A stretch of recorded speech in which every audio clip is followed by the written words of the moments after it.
I said, my dad was a wonderful guy. He'd been through Guadalcanal, lost a squad, and he had buddies from the Second World War. And I watched that and witnessed that as a little boy. Of course, he also had nightmares every night from his violent experience at Guadalcanal. It was a, horrific experience for him and a lot of other Marines. It was just really ugly. But, guys made it. Some guys made it. They gotta live with it afterwards. Sometimes it's not easy, either because of emotional damage, psychological damage, physical damage. How do you come back? Listen, Steven, I'm gonna take you home. Oh, shit, Mike, you promised me. Come on, I don't fit. It's difficult sometimes to figure where political-oriented films or whatever you want to call it, usually they wait like 10 years or whatever. I'm trying to think how would you look at a subject like that. They timed it so that it was right in tune with the that beginning of a transition from the war. And it took steps on film that I thought were very courageous and yet very, very important, because other than television exposure, which was traumatizing, this, I thought, through story and form, it brought people a lot closer to understanding, and accepting the war in Vietnam. Well, what's it like over there? Can you tell us anything? Fuck it. Every community went through changes. Friends of mine, my best friend was shot and killed at Kent State. Oh, there was this just repercussions. To Nick and Steve. To Nick and Steve. We met just the most incredible people while we were there, and we were introduced and brought into the community. It was days of shooting and partying. It was a sense of filming a wedding and having a wedding. It was under control, but it was also a lot of fun. It was organized party. We were singing, dancing, hanging out, hugging, meeting people, talking. Everybody was really enjoying themselves in the community. Everything was being supported by the people in the community. It definitely was not just a film company running the town took over the film company.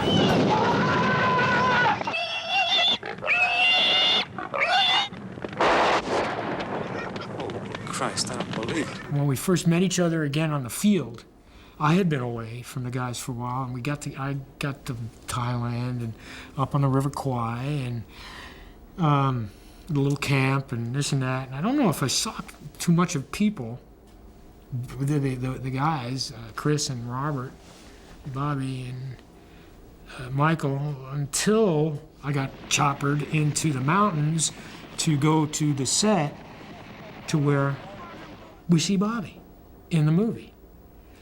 And it's like real. Mike? Mike! Jesus Christ! Hey! And all of a sudden, boom, boom, boom, boom, boom, boom, boom, boom, boom, boom, boom, boom, boom, boom. Whoa! I hit the ground right away. And we were showered with shrapnel. We got the whole field had been wired to be exploded after we shot our scenes. For what we shot, I guess was part of the movie. We hit the ground, and then they cut that and show the film, not with us in it, of the field blowing up. But it was hundreds of charges. It scared the hell out of everybody. For a second, we were powerless over this, and stuff fell on everybody. Without our gear on, we might have gotten damaged, something, but phew. And then, oh, hi, Bobby, Wait a minute, baby, don't worry! Mike! Mike! Oh! Oh, God! I was having fun. I was excited. I was thrilled. I was scared. I was all right. I was okay, I'm okay. You know, it's gonna be all right. I'm buzzed, man. I was so high on this experience and fear and excitement. And shoot, man, I've been to basic training as a kid. Whoa, you get some of those high-pitched DIs, get you guys going, man. You get your butt in gear, get your stuff going. You got these guys going in there. You got a bunch of 18, 17-year-old guys in there, wide-eyed and buzzing. You know, and it's like that.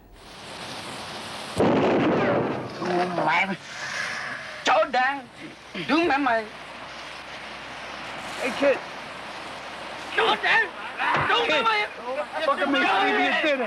We're lucky we had some near-death experiences while working, and because we had good people working there in those technical areas, I myself, because I was next to someone who was responsible while I'm hanging 60 feet over water, and a helicopter that I'm hanging from is ready to crash. Because I had somebody next to me, whether he was mad at me because I was still in character or whatever, I followed direction at that point and did the best we could, and we were okay. Filming, going down the river, the log turned over once or twice, and a boat capsized with the camera in it, and it was rough water. And I didn't know about that. I was having fun. And the bridge was pretty unstable, and we got up on it and crawled up on it, and it almost was torn apart by that 2-ton log that caught on it briefly and ripped free. And then a helicopter came in, and it dipped and caught one end and slid under the other end of the on the other side of the cables that was holding the bridge. And you can see that on a take when Bobby and I are standing on the bridge and Chris has just gotten in. And whoa, you know, I remember seeing that. Both of us started screaming and pointing, and the helicopter pilot tried to back out or whatever, but it just went up, you know, and it pulled the bridge up and upside down. We both flipped over the other cable, and we're hanging from that cable. And in a matter of seconds, the chopper's blades were just tipping the edges of the cable that it had caught on and was pulling tight. It was barely stable and was gonna fall, and we're underneath it on the other cable, way above the river. And a conversation took place in probably under a second as to what to do next. And Bobby was pretty pissed off, as I remember. I looked at him as the character and called him by his name. What do we do? What do we do? Get out of character. What he screamed at me. He's looking at the helicopter blades that just going back and forth and tipping. I says, what do we do? We drop 75 feet? You know, are we gonna fall on rocks? Are we gonna fall? Everything had been planned. This hadn't. Well, you could see rocks in different spots right below us, and tree stumps, and all kinds of possibilities of that coming down. You go first. Okay, you go. We dropped and just fell underwater. There was a sunken longboat. I remember hitting that underwater after we dropped. We went way under. And I hit that and came up underneath and came up and got my breath. And there behind us, I saw Bobby. He'd gone ashore. He'd gotten his direction. He's yelling at me. And come over, come on. And the helicopter had come down, and I think it was Chuck Waters. I may have the stuntmen's names confused. They're all brilliant and great. Had been inside the helicopter, crawled out on the strut, lifted the cable off, holding on to the helicopter strut, pushed it off, freed the helicopter. Bobby, I sat on the edge, watched this heroic, you know, attempt, and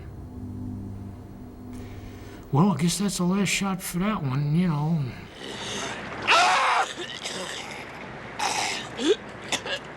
I remember Bobby picking me up out of the water when my legs were broken after I fell. This is an actor. And you saw my bone broken in my leg. I saw it too. I almost passed out. But he picked me up, put me over his shoulder. Now there's a hill they were gonna film me being carried, and they can only use that much. He carried me through mud and broken trees and branches. After they said cut, he went and climbed and continued and climbed. Now, at that time, I wasn't as heavy as I am now. But he did it once, he did it twice, he did it 3 times, he did it 4 times. And I could see it was something more than just acting and we're doing a scene and, you know, I'm tired now, let's take a rest or something. No. Somebody's got to be carried and somebody's got to carry. So it was a great experience. Stephen, there's the car for you. The hospital, I fit right in. I felt a community of people, and they didn't know I wasn't crippled. I was in a wheelchair that was manufactured to look like I was crippled and lost my legs, and I adapted to that. You know, there's a psychology of being, I don't know, what is it, the cripple mentality or the individual. Sometimes the red badge of courage kind of deal, by losing or by having the injury, it's easier for someone to have an identity and strength and courage, clarity in their life, because they know their limits somehow a little better. They know their boundaries. They're willing to extend themselves a little further. But the world outside sometimes was limited, was difficult. There were people I met in the hospital that were never going to leave. That was it. It just was a world, it was safe. It was a safe place. It was just, for whatever reason, they just didn't have the ability. It wasn't, you couldn't change that point of view. I'm gonna stay here a while, Mike. What for? The place is great. Huh? It's like a resort. And I appreciated that. I also appreciated coming home. I'm gonna take you home. Look, man, look. You promised me, man. I don't fit. Michael. Hey, I'm sorry. You do as your heart tells you, man. And I was excited, remember seeing the movie and like screening it. Oh, I remember we were in Bangkok, and I remember the experience with bugs crawling around, and oh yeah, and they put snakes around, and the snakes appeared on my legs over there. I had nothing to do with the movie. And after the screening, I think we got invited either to John's house or the English producer with a beautiful wife from Southeast Asia. And she was making dinner, and just myself and my wife at the time, and John, and she snuck the music on, and we're talking about the movie and what a great movie it was. And I heard that music. Whew. I don't know.